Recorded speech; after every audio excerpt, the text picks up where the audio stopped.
People are afraid to write. People are afraid to speak.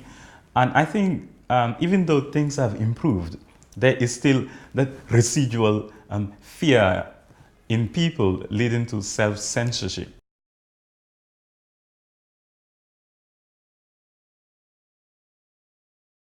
Press freedom has really been a problem here over the years, and it got worse off in the late 2008 going to 2009, resulting in the arrests and detentions of so many journalists.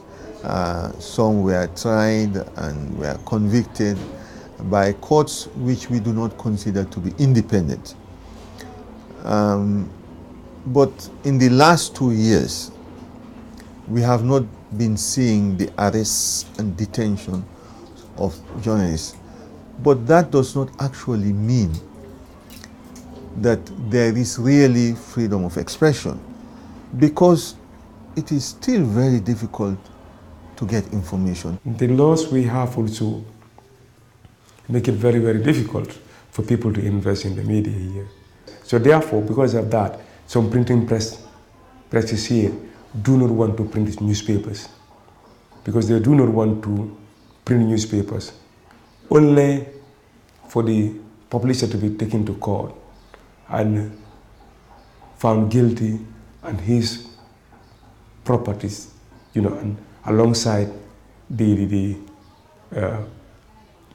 owner of or the proprietor of the newspaper, of the printing press, having to,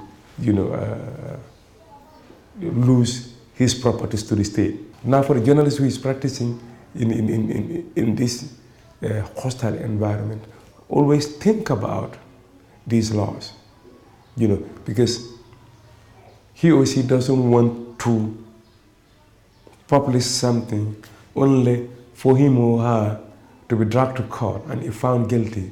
People are afraid to speak, not only public servants, but even those in the private industry.